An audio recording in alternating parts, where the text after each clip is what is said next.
Everyone, welcome to my YouTube channel. तो आज हम यूथ कंपटीशन टाइम्स के द्वारा आरआरबी ग्रुप डी के प्रीवियस ईयर क्वेश्चन को करवाने वाली हूं और आज का हमारा एक क्लास नंबर 17 होने जा रहा है और मैं एक पेपर को यानी इस आरआरबी ग्रुप डी के प्रीवियस ईयर के एक पेपर को मैं 4 पार्ट में करवाती हूँ, #1, #2, #3 और #4 में। तो चलिए आइए क्वेश्चन की तरफ बढ़ते हैं।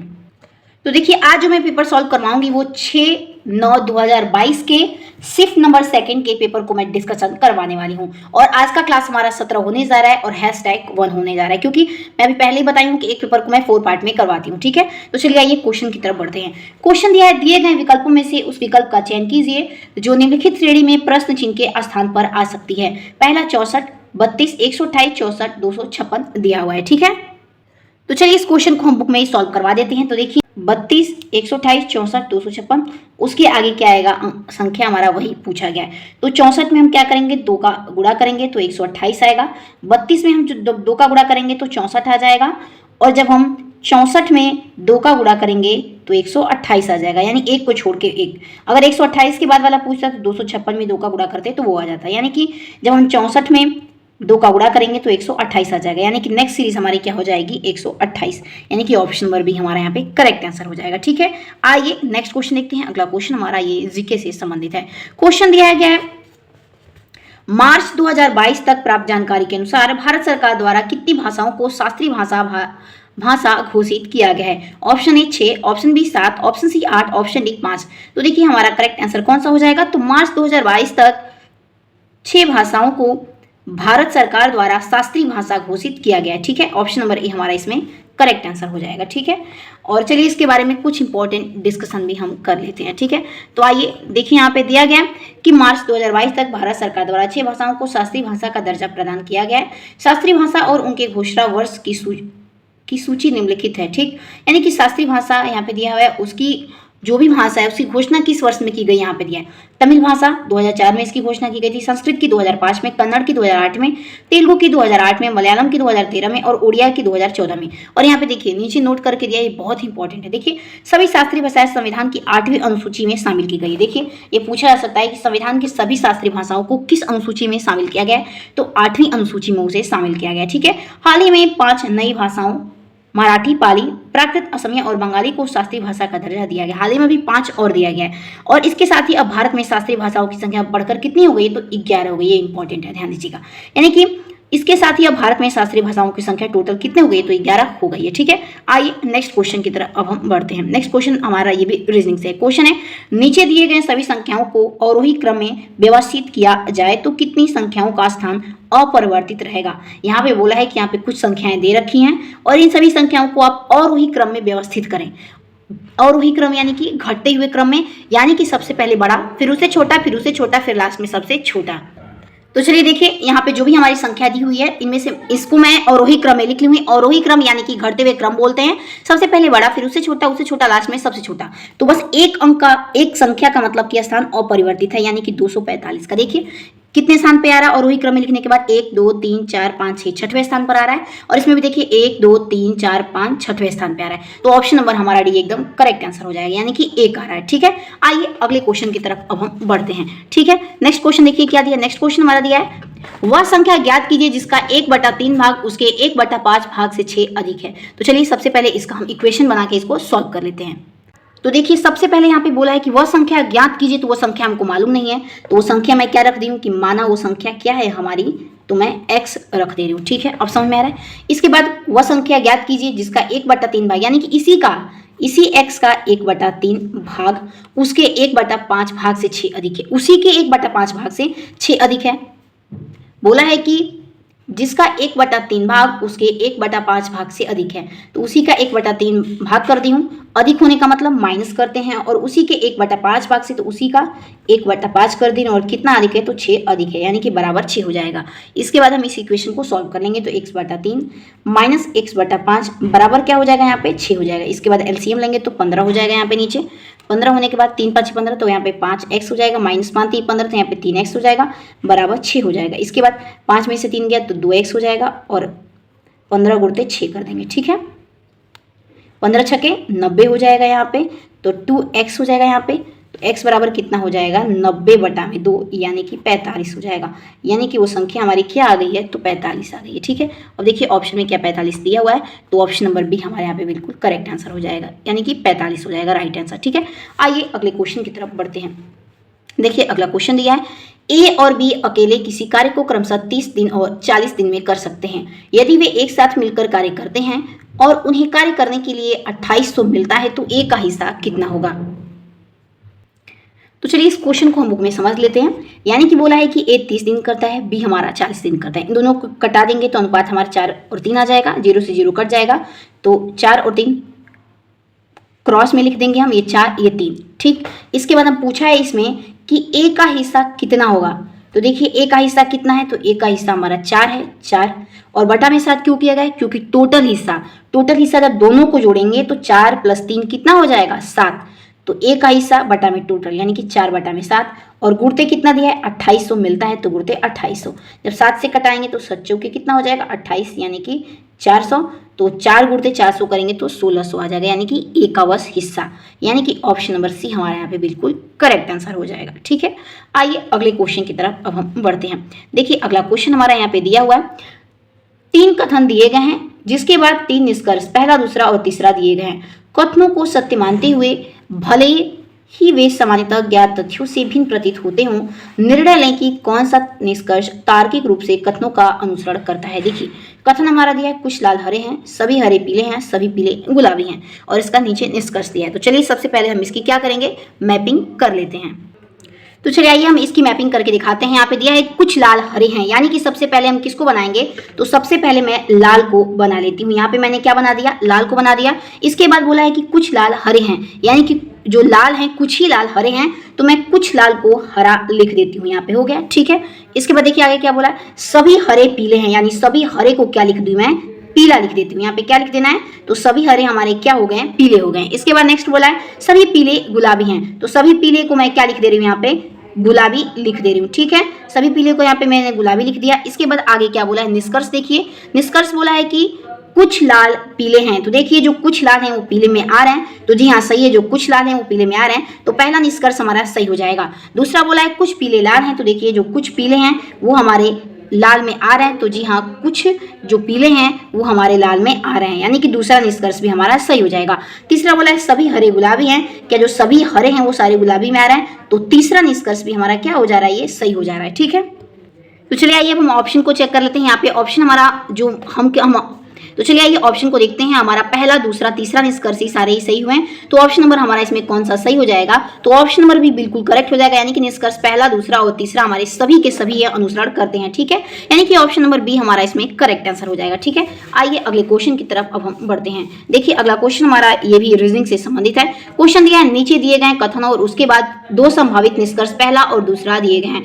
जानकारी को ध्यानपूर्वक पढ़कर सही विकल्प का हमको चयन करना है। ठीक है, कथन दिया है, देश एक्स में संक्रामक वायरस जी के हालिया प्रकोप ने पूरे देश को महीने तक चिंतित रखा है। हालांकि पीले बुखार के लिए उपयोग की जाने वाली दवाएं वायरस जी के लक्षणों की गंभीरता को कम करने के असरदार पाई गई है।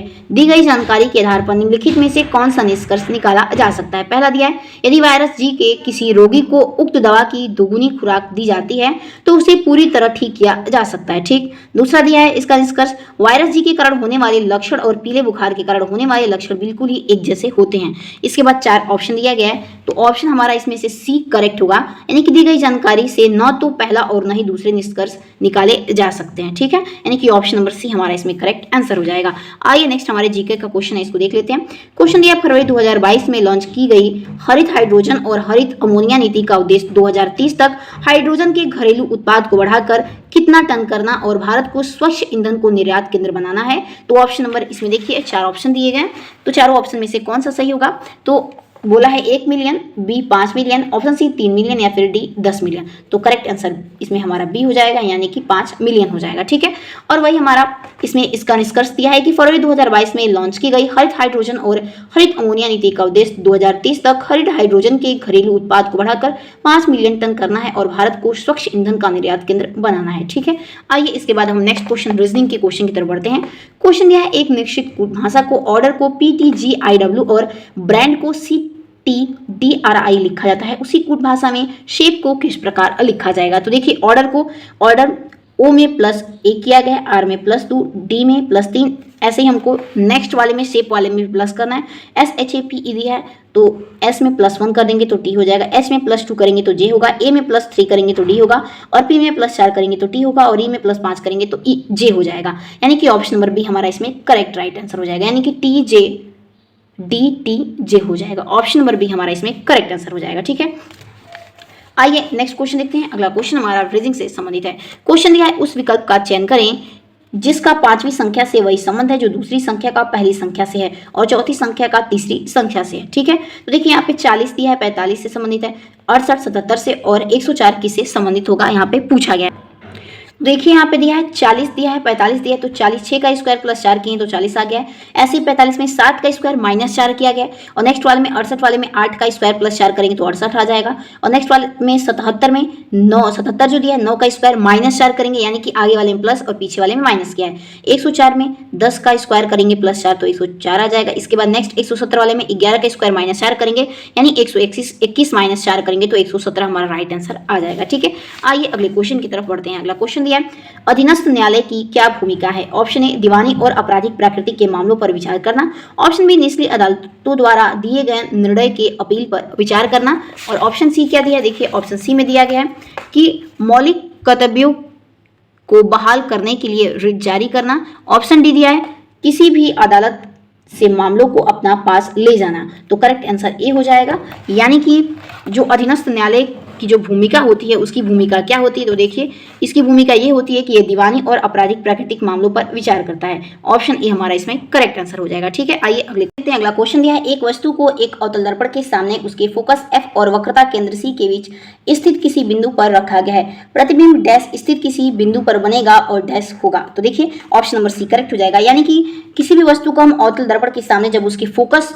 और वक्रता केंद्र के बीच हम रखते हैं, यानी फोकस या फिर कर्वेचर पर रखते हैं, तो सी से परे और क्या बड़ा बनता है, यानी कर्वेचर से परे और बड़ा बनता है, यानी कि ऑप्शन नंबर सी हमारा इसमें करेक्ट आंसर हो जाएगा। ठीक है, आइए नेक्स्ट क्वेश्चन देखते हैं। अगला क्वेश्चन हमारा ये मैथ से संबंधित है। देखिए क्वेश्चन बोला है, एक त्रिभुज की भुजाओं का माप 32 सेंटीमीटर, 60 सेंटीमीटर और 68 सेंटीमीटर है, इसका क्षेत्रफल ज्ञात करना है। तो क्षेत्रफल बताना है। मान लीजिए कि यहाँ पे एक त्रिभुज बनाया गया है, ठीक है, इसकी भुजाएं 30 दी हुई है, 60 दी हुई है और एक 68 दी हुई है। इसका हमको क्षेत्रफल पता करना है, तो इसका क्षेत्रफल हम हीरोन्स फॉर्मूले के द्वारा से करेंगे। ठीक है,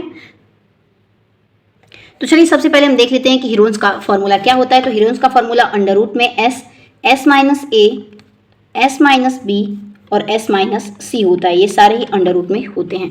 s minus a, s minus b, s minus C होता है। ठीक, यानी a किसको मानते हैं 30 दिया था, और b किसको मान लेंगे 60 दिया था, और c किसको मान लेंगे 68 को मान लेंगे। ठीक है, a b c हम लगातार नंबरों को मानते हैं, और देखिए s किसको मानते हैं उसका साइड, तो 30 प्लस 60 प्लस 68 बटा में 2, यानी कि a plus b plus c बटा में 2 जो आता है उसी को हम s मानते हैं। ठीक है, तो देखिए इसको जोड़िए, इसको जब जोड़ेंगे तो कितना आ जाएगा 160 आ जाएगा हमारा बटा में 2, तो s बराबर लिख देंगे कितना आ जाएगा 80 आ जाएगा, यानी s की जगह पे हम सारी जगह 80 रखेंगे और a b c की मैं वैल्यू यहाँ पे पुट कर दूंगी, तो इसके बाद हमारा ये त्रिभुज का क्षेत्रफल आ जाएगा। तो चलिए आइए देखिए, मान लीजिए कि मैं बताई हूँ कि हमारा साइड जो हमारा s दिया है s तो निकल गया, 80 रख दी हूँ, फिर 80 माइनस a की हूँ 30, 80 माइनस b की हूँ 60 और 80 माइनस c की हूँ तो 68 आया। ठीक, उसके बाद हम 80 गुणते, 80 में से 30 जाएगा 48, 80 में से 60 जाएगा 20 और 80 में से 68 जाएगा 12 हो जाएगा। ठीक, इसके बाद देखिए इसको हम अगर अंडर रूट में कोई भी चीज़ रहता है तो एक उसको बाहर निकालते हैं, और एक इसके बाद देखिए अगर अंडर रूट में कोई भी चीज़ रहता है तो हम उसको बाहर निकालते हैं, अगर उसका पेयरिंग हो जाता है तो बाहर निकल जाता है। इसको पेयर बनाने के लिए हम तोड़ेंगे, कैसे तोड़ेंगे आइए देखते हैं। 10 गुणते 8 तो हमारा 80 हो जाएगा। ठीक, 10 गुणते 8 करेंगे तो 80 हो जाएगा।